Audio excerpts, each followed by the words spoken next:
Hi there. My name's Craig Weightman, and I'm a lecturer in computer games programming at the University of Staffordshire. So what I tend to teach there are games development students and game programming students, the art and science of programming. So we teach it from very much a computer science perspective, and they tend to come out of our courses as well, really good programmers, actually being able to program anything. We're quite proud of what we do. Today, but we're going to start off in a few moments. But if there are any questions that you want to ask, then please feel free to put those into the chat box, your questions, and then they will be fielded at the end. Okay, so either all of them or a selection of them. We'll have a question and answer time right at the end of this. So what we're going to talk about today is about computer games, and also how it's been a really good sort of pastime, really, a really good thing to do whilst we've all been trapped in the house with Corona Corona and COVID and all that sort of stuff. So yeah, I'm going to talk to you about the power of games and how they've, what sort of things they've brought up during these recent weeks and recent months. Okay. So, oh, that didn't work out very well. Right. Okay. So what we're going to talk about is we're going to talk about families and what games allow for families. They allow families to communicate.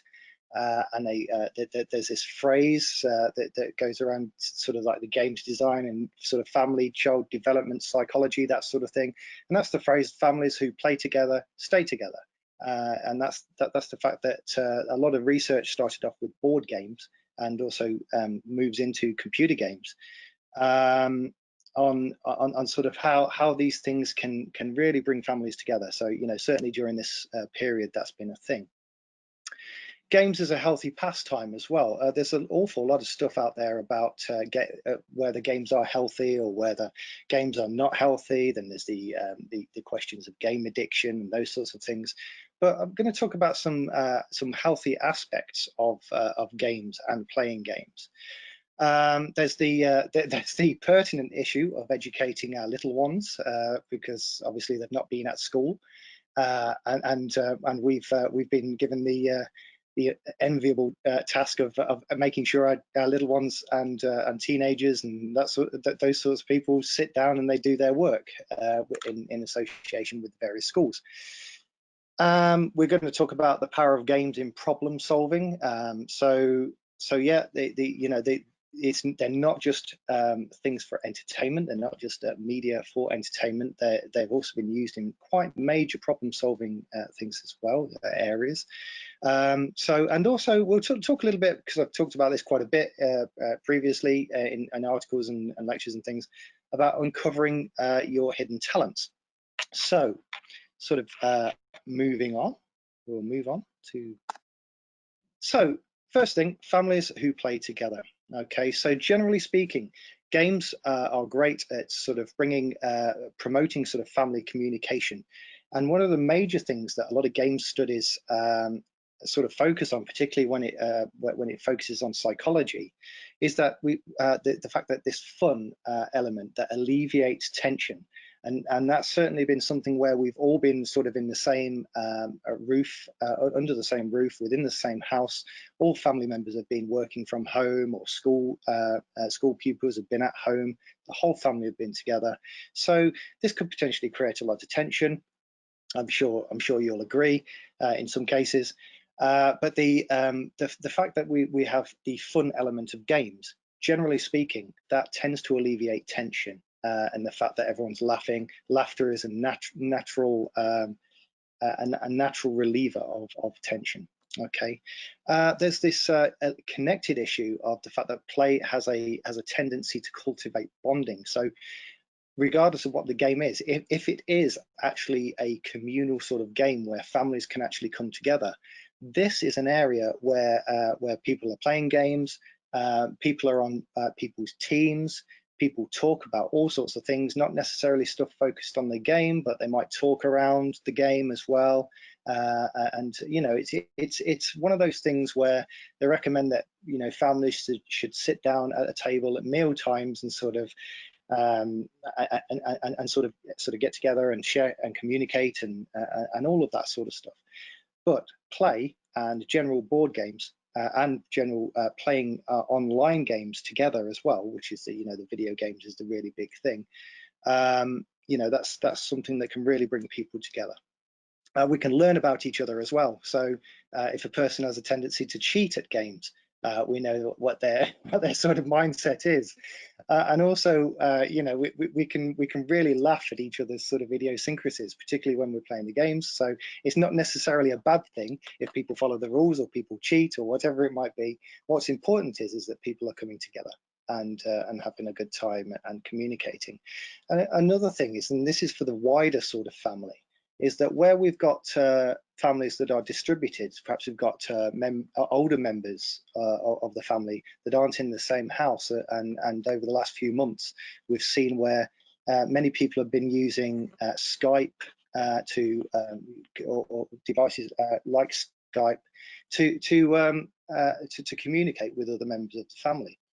But the point is that when you've got Skype and that sort of thing going on, if you're doing it every 2 days and regularly, you could possibly run out of things to talk about. So one of the things that games can do, online games where you're playing and talking at the same time, it can tend to keep communication going. And there's a reason for everyone to come together. There's a reason. The reason is the game, and you don't have to have this, or what shall I talk about now? I really ought to talk to my family member over the next couple of days, because I haven't spoken to them for a while, but I only spoke to them a couple of days ago, you know, or I haven't spoken to them, only spoke to them a couple of days ago. What should we talk about? Well, you know, let's play a game and talk around it. Anything that comes up, we'll talk around that. So it's a great way of focusing that communication as well. So essentially, games, video games, and even board games, actually, although, you know, I'm a computer games programming lecturer, they help with bonding, generally speaking. Okay, so the Healthy Pastime, the World Health Organization, over the COVID era, which we're still in, have launched a hashtag Play a Part Together campaign during COVID. So what that is that there's a whole load of major games companies have signed up to this Play a Part Together, which is a nice play on words, because you're playing, you're apart because of COVID, and everyone's got to be social distancing and that sort of thing. But they're together because they're online. So it's been identified. The World Health Organization has identified that whilst we're in this crisis, and whilst we have been in this crisis and we've been in lockdown, we can stay together using our online devices, but we are being apart. And so harkening back to the communication thing, where we've got something centralized to do that's not just thinking about what subjects to talk about, we're playing together. And through various different means, whether it be via Skype or whether it be via an online game, through our headsets or whatever it might be. And so actually, yes, I mean, during the COVID, it's certainly been healthy from the point of view that games have potentially assisted in slowing the virus down, because people have had things to do that is also aids their communication. There's evidence of improving health as well, health outcomes like psychological and physiological therapy. So this is found in the US National Library of Medicine. There's stuff on that in there. And that is really about the fact that psychological treatment, the alleviation of tension, the ability to focus on something, to achieve things, because there is this natural feedback of neurochemicals like dopamine and serotonin that actually floods your brain when you achieve the smallest of things. And games are really about achieving things, and so you can get a lot of joy and a sense of achievement. So certainly with conditions like depression, for instance, there's been some positive sort of turnaround simply from people using playing computer games, and so also the physiotherapy as well. There's elements where you've used virtual reality. People have used virtual reality games, and that again is a coordination and physiotherapy sort of angle, and also the fine maneuvering of hands where you're playing using the games console. The games where, so for instance, where you've got devices that are moving around, where you're moving around with your hands. Again, that's something that promotes physiological sort of health and better outcomes. So yeah, dexterity and problem solving. We've probably all heard of the brain training sort of programs. So it's known that brain training and maths, I mean, it's essentially gamified or computer gamified crossword puzzles or Sudoku or something like that. Active involvement in these kinds of games actually increases your ability to solve problems quicker. And there's quite a bit of evidence out there as well. So the dexterity goes in with the ability to use controllers and that sort of thing. And also a healthy expression of aggression. And I've got a Grand Theft Auto there, my Rockstar photo. In one of my lectures, one of the lectures, which is the general sort of programming introduction lecture for first years. What I like to ask my question, what I like to ask my students is who has stolen a car? Okay, and they all put their hands up.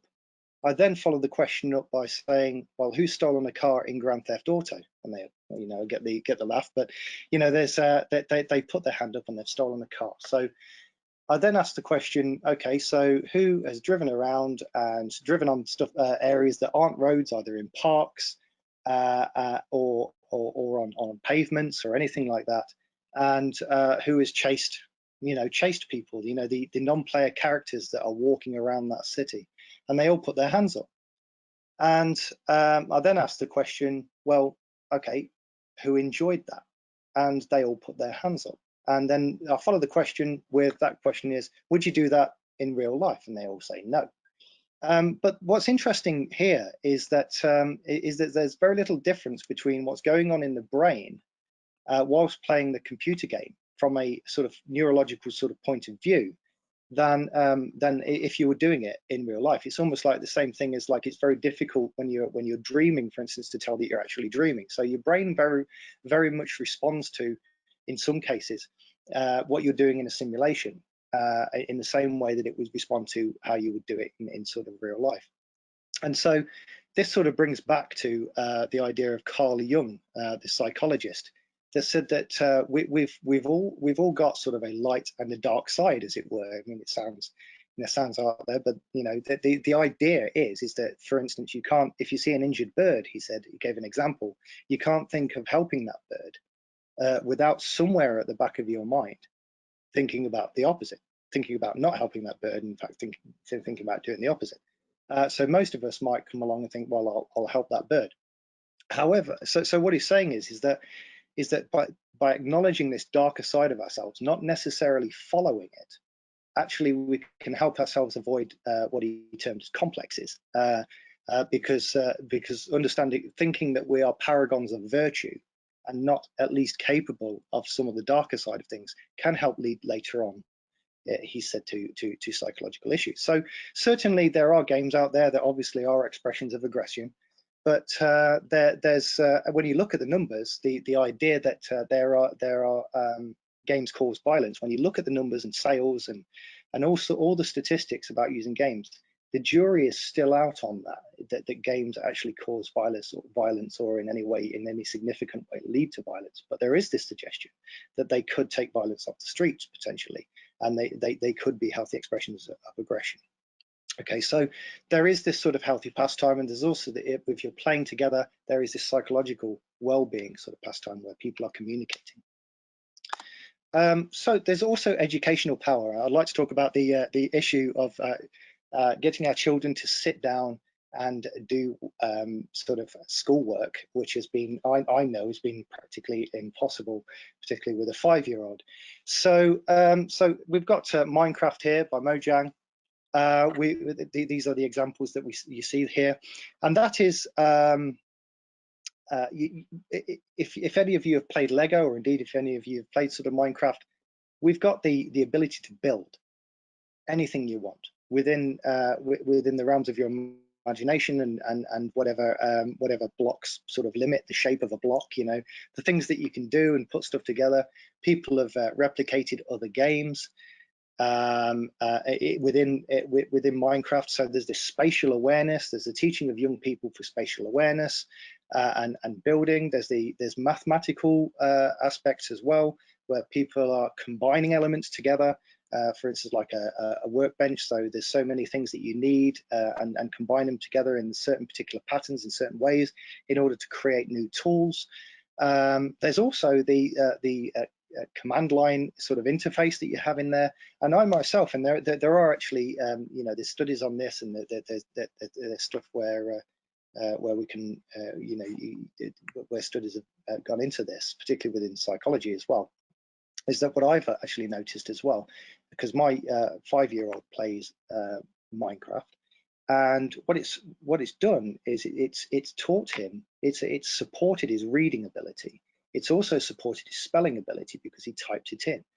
Sometimes I've noticed he'll type stuff in and look at the suggestions within Minecraft, and he will select again reading, so he pattern recognizes and identifies those words.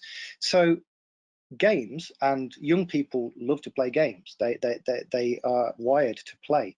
So if we can build in the educational power of these games, then actually that's one way we can assist the schools in increasing mathematical, grammatical English sort of skills and that sort of thing, as well as spatial recognition and that sort of stuff, you know, spatial sort of awareness. So there is the educational power. Furthermore, on educational power, there's the idea of potentially tangential learning. There's an example from Assassin's Creed Odyssey there. So the reason I'm focusing on Assassin's Creed is that Assassin's Creed is a very, very highly researched historical sort of drama, as it were, within the game. And there's a lot of real sort of people and real historical events in which the narrative sort of moves through. And people who have played that game have then gone on to find out whether these things actually took place, whether these people actually did exist for real, and they find out that in actual fact that they did. So, but the main focus of it has been playing the game, Assassin's Creed. However, you know, they've been picking up all these little things sort of on the side, tangentially. So in a way, that's a way of teaching history as well. It's not the focus, isn't it? I don't know whether any of you are very, you know, interested in history itself, but you say history to some people and they go, oh no, I'm not interested in history. But say Assassin's Creed to some of these same people, they say, yeah, I love Assassin's Creed, but they could learn history from that. So, you know, it's that tangential, changing the focus, but having a learning sort of aspect to it as well. So there is that educational power. Collaboration and problem solving, just checking the time there. Just we might go a little bit over. But so the collaboration and problem solving. This example here is a still from Fold It, which is a game that was produced by the University of Washington. And this is a brilliant sort of example of how games can assist in problem solving. So this is a very real world problem. And what we have here, one of the big turnarounds for Fold It was the challenge of deciphering the. I have to read it because it's Mason Fitz monkey. Decipher the crystal structure of a retroviral protease from the Mason Fitz monkey virus, a monkey virus which causes HIV or AIDS-like symptoms.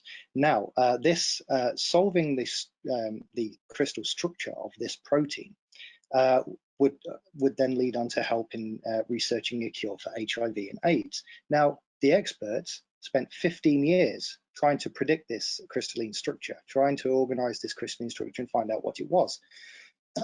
And they didn't do it. But what they did is they created Fold It, and they created the rules of protein folding and released it as a game that anybody could play.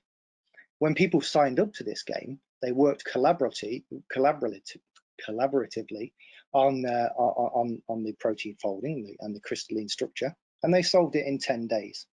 So something that took the experts 15 years and didn't quite do, they brought the non-experts in, the gamers, used it as a game, the problem-solving abilities of a wide range of people that signed on to this, and 10 days that was solved. And that is the amazing power of collaboration and problem-solving through computer games.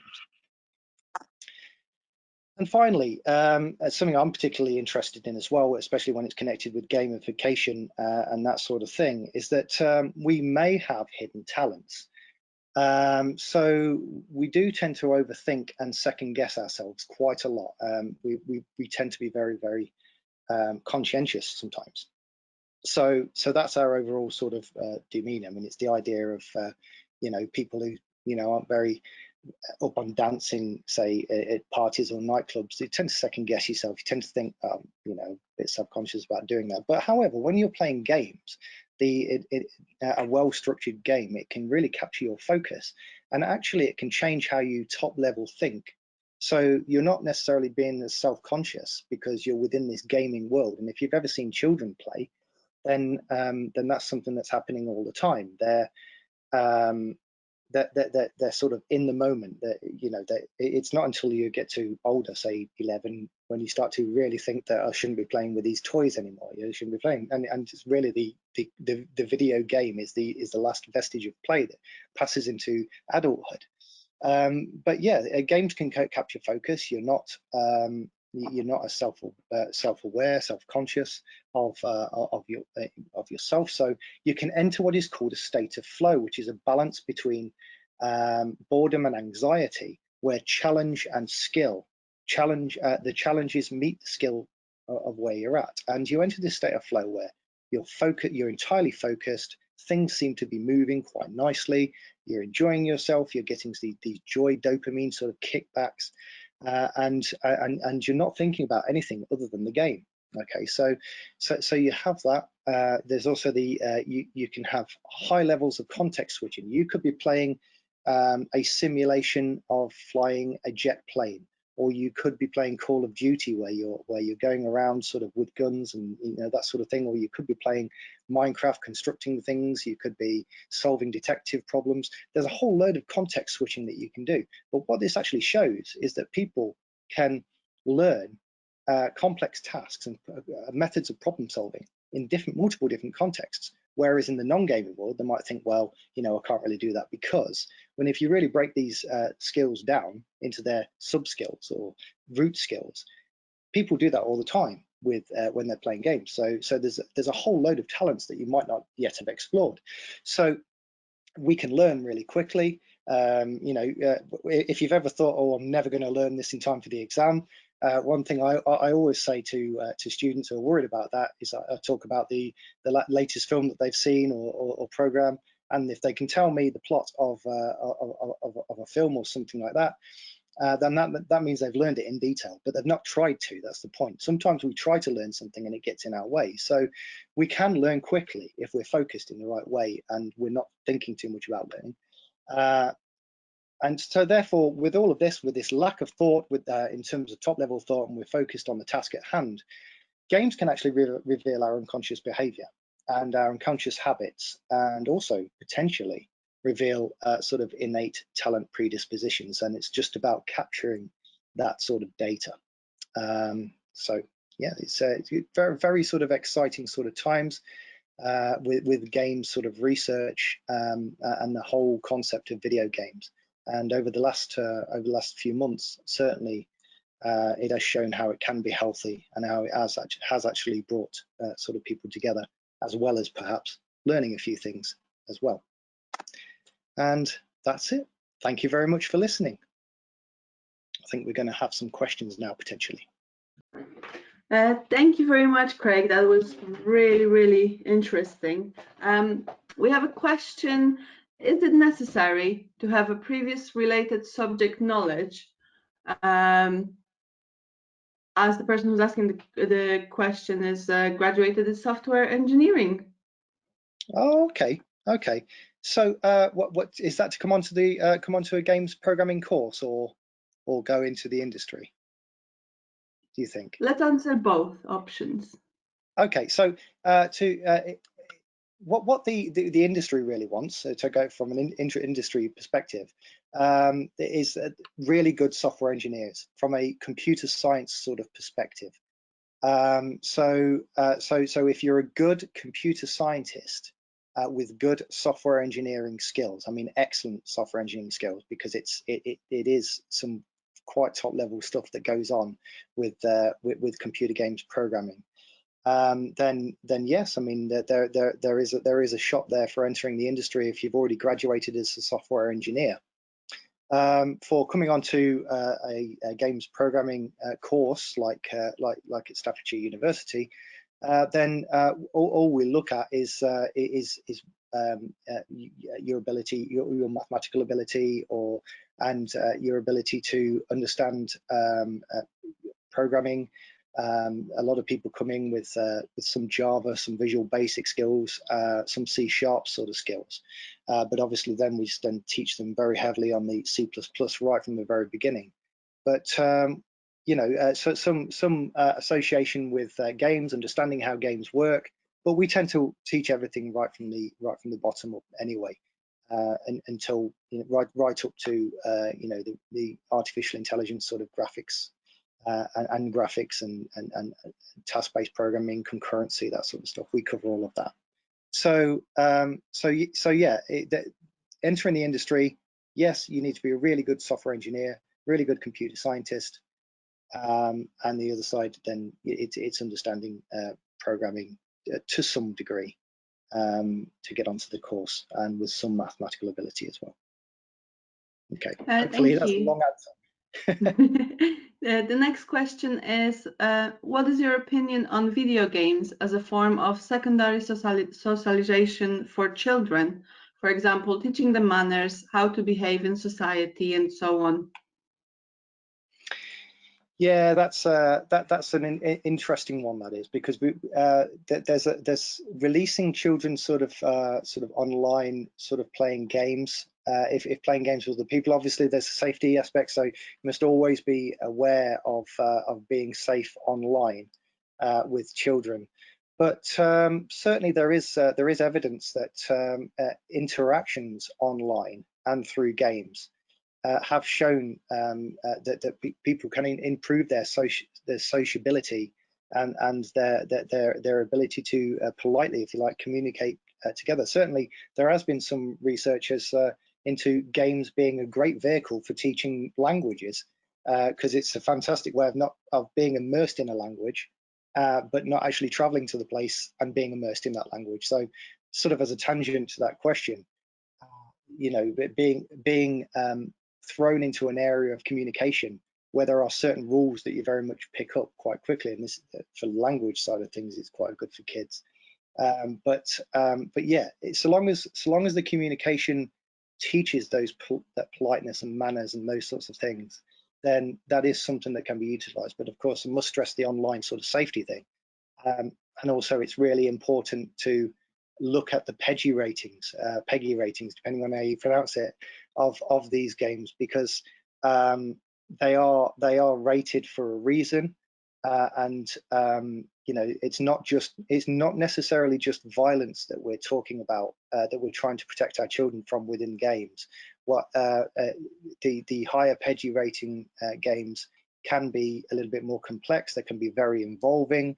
You can have children that, you know, that games are really good at highlighting those neurons, and so they can be very, very obsessed and focused when they come off the gaming session, if that level of focus and concentration is too high.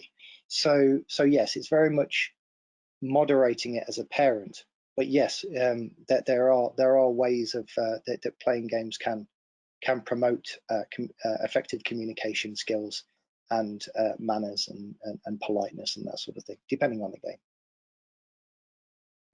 Thank you very much, Craig. I'm afraid this is all the time we have today. Okay. So we would like to thank you, all the attendees. If you wish to watch any of our previous Wisdom Wednesday webinars, please go to our website, staffs.ac.uk. /events, and you can access all our Wednesday Wisdom webinars on our website. Thank you very much and have a good day. Thank you very much.